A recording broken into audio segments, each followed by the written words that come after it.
we got an information on a very serious authority that we have been highly infiltrated in the southwest. There is already an infiltration. Infiltration. By who? By these terrorists in most of the communities in Yorubaland. You know, Kogi and Kwara, it's just like a buffer zones to southwest. And what they are doing in Kogi and Kwara is just a test of ground to start the major attacks in the southwest.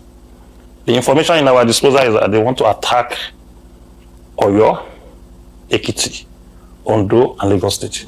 Oyo, Ekiti, Ondo, and Lagos State. You have it on good authority. Yeah, Ondo, Ekiti, and Lagos State. Today is Saturday, the 22nd day of November 2025. Yesterday, I was monitoring the interview of Gani Adams, most respected, on News Central. When I heard that Gani Adams is going to News Central for interview, I needed to pay attention to what he's about to say, because I know that he's going to talk about what I already know about the siege in Yorubaland. But I'm surprised to know that it is 22 communities that have been taken by Fulani militia in Yorubaland. You know, in the last video I did, I reported 17. So I made a mistake, because that is the only number we have. That is the only information we have, that it was 17 communities that have been taken over by Fulani militia in Yorubaland. But Gani Adams is telling us yesterday that there are 22 communities already taken over as I speak to you today. But that is not the case. It's all about the attack that is planned coming to Lagos. He made mention of Oyo, Ekiti, and Lagos, that they are going to attack these three states. But see, I don't want people, we have been hearing that, all this kind of thing before. But this one, I don't want you to play with it. For those of you who are from the Southwest, this thing Gani Adams said that you're about to watch, don't take it for granted, because I'm aware of what this man is saying. These people are already in Ogun State, whether their mission is to stay there or not, but I think their movement in Ogun State there is not targeted at Ogun State. It might be targeted at Lagos and all those things. This is not the time to blame anybody. This is not the time to blame your brothers or any tribe. It is time for you to just fortify yourself and resist these people. Anyway, pay attention word by word to what Gani Adams is saying. You see, this video is going to play out before December. On this second half of the program, I had to sit down with Gani Adams to discuss banditry in the southwestern part of the nation and the broader security situation in the country. He condemned the Kwara killings and warned of a looming crisis. Take a listen. Gani Adams, thank you so much for your time. You're welcome. All right, I remember the last time we had a sit down, a conversation on this program. It was during the Babala attack, the same Kwara state. Okay. Even though it was a very brief interview, you did highlight some concerns during that interview. Now, I think about 2-3 weeks, fast track, we are talking about another attack in the same Kwara state, Eruku local government, the CSC church. What is going on within Nigeria's southwest? Well, we are in a situation that our country is in a serious security threat. What is happening in most of the states now call for concern for a serious Nigerian citizens. What happened in Kwara State is still minimal to what is happening in the north. In the southwest, we have pockets of kidnappings on a daily basis in the state, especially Ondo, Ekiti, Kwara, Kogi, Ogun State in the Yoruba area. Even in Oyo State, one of the reasons that we could not witness serious incident of security threat is because Makinde recruited a lot of cops for the Amotekun.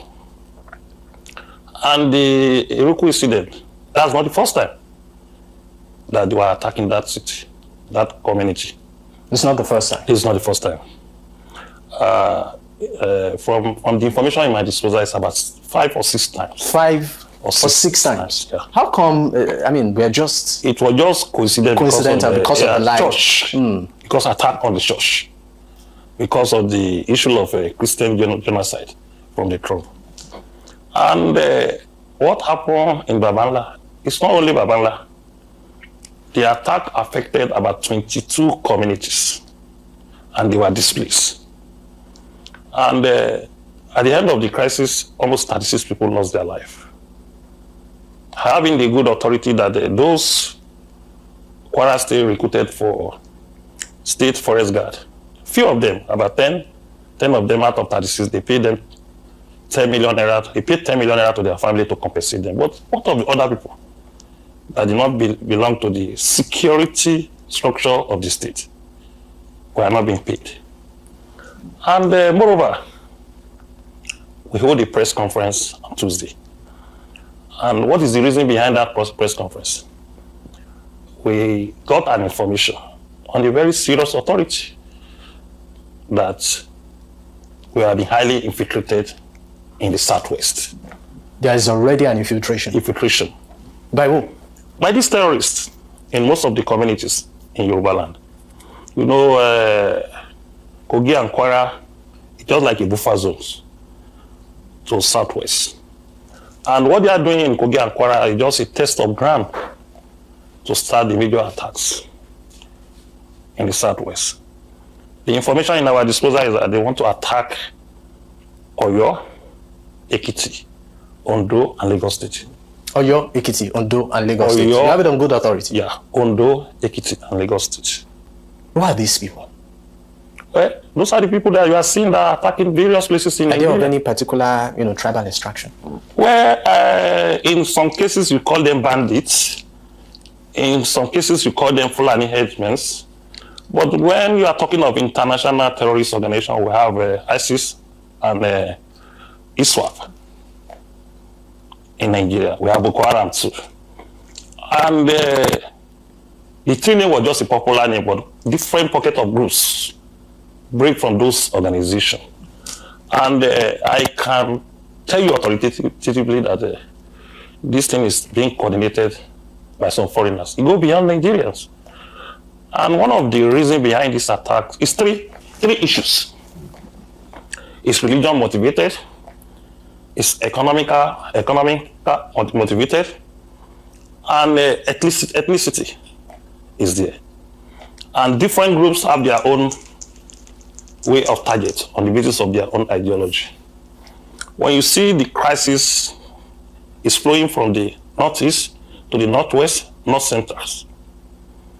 And I was surprised when I heard the governor of Benue State that there was now Christian genocide in the state yesterday. I was shocked. And the governor was a religion leader before he became a governor of the state. Even we that was not living in Middle Belt, we are being worried, seriously concerned about the incident that is happening in Benue State and Plateau State. And on a daily basis, we got information of attack from different communities. And I don't know how this man wants to classify genocide. When a race is attacking other race and try to wipe them out of the system or from the state or community, there is no way you can classify it as genocide. And majorly in the population of Plateau State and Benue State, Christian are majorities. And the location this attack is being coordinated, affected, was Christian area. As the Aare on the Kakanfo of Yorubaland, I have the duty and responsibility to inform my people, to inform Yoruba people that we should be vigilant, we should prepare ourselves, we should inform the relevant authority. If you see any strange face, any strange movement in your community, because we realize that if you don't give us that information, there's no way we will act. I have written a letter to the Southwest governors since January last year that there is need for us to partner. Security is not about the government effort alone. In the situation we have now, all hands must be on deck. Where has the government been getting it wrong in this fight? Because we recently saw Mr. President rejig his security chiefs. With the hopes that this fight would make some headway, but we're still talking about these attacks, and the intensity of it. You can't rejig your security architecture without decentralizing it. Even in United States, with the population of about 235 billion people, they have a full structure of security. federal police, state police, and even county police. Even sometimes they have sheriffs. UK, that was running something like a unitary system of government. They have about 2 to 3 structures of policing. But Nigerian government insisted that they stand on having only one central policing. Assuming President Tinubu approved state police, allow local government police, I can assure you, these security threats will not arise, will not occur. Why are you dodging state policing? Why do you want to have only one police in your control? Recently said he will create a federal government forest guard. If you allow state police for the governors and local government police, within the state police structure from the governors, they will create a department of forest guard. Even the local government police, they will create a department of forest guard. The allocations to the local government have increased seriously, like 300%. Local government that was given about 120, 130 million naira before are being given almost 500 million naira. If the money went directly to the local government chairman, without giving this money to the joint account of the governor, that the governor will take it from them, they will use 50 or 70 million naira to take care of the security of that local government. And every government is local. Everything starts from the local. The security starts from the local. Touching the life of the people starts from the local. The state is just a government of coordinating the local government. Because the citizens have the opportunity to meet the local government chairman and to meet the governors. There's some mistake the federal government did that caused this problem. What kind of mistake? One, you didn't allow state police and local government police. 2, you went to Supreme Court to get a judgment that the money given to the local government should go to their account directly. The governor come to you and lobby you that they have a project they want to do together. You should allow them to get this money, to take this money on the joint account for 2 years. And the local government chairman realized that in the role of giving them allocation, they are giving them 500 million naira. Some governors are giving them just 30 million naira. They will fold their hand on the issue of insecurity.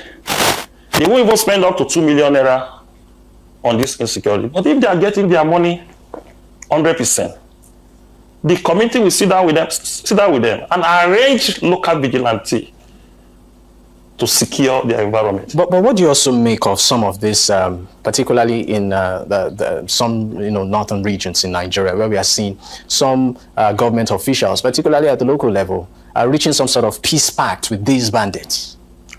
Well, that was a suicide mission ideology for you to say that you want to have a peace pact with criminal. Criminal will always be a criminal. Look at what happened to Brigadier General that was killed in an operation either last weekend. The man has escaped to a forest and he sent information to the headquarters for a rescue. And he sent his location to them in the headquarters. The aircrafts, chopper that's supposed to come and pick him, helicopter that's supposed to come and pick him, did not sight him. The terrorists just went straight to where this man hid and picked him like a chicken and waste that gallant soldier. Brigadier General for that matter. Only one rank to be a Major General. Nigeria Army, Nigeria security are being infiltrated by these terrorists. If they are not being infiltrated, they won't have guns to be confronting our Nigeria Army. Nigeria Army before was one of the best army in the world, in any peacekeeping. Even Nigerian police too. But what is the problem? That these few evil elements, that Nigerian Army cannot suppress them, and Nigerian police, even our DSS. When you watch the video clips, how much are these terrorists on the basis of numbers that lay ambush to a troops of about 6 vehicles and 2 armored tanks? The terrorists that lay ambush for them, they are not up to 20. How did they have the information that they will pass there on the basis of patrol? They have intel from the Nigerian securities. All right, we'll pick up on that once we return from the break. Do stay with us. We will be right back. Oh, that's the beat we can take tonight. In case you missed out, you can catch up on our YouTube platform. That's at News Central TV. You can also choose to follow us on social media. The handle is there on your screen. You can choose to follow me personally at Dakpo at Digboye. Until I come your way again.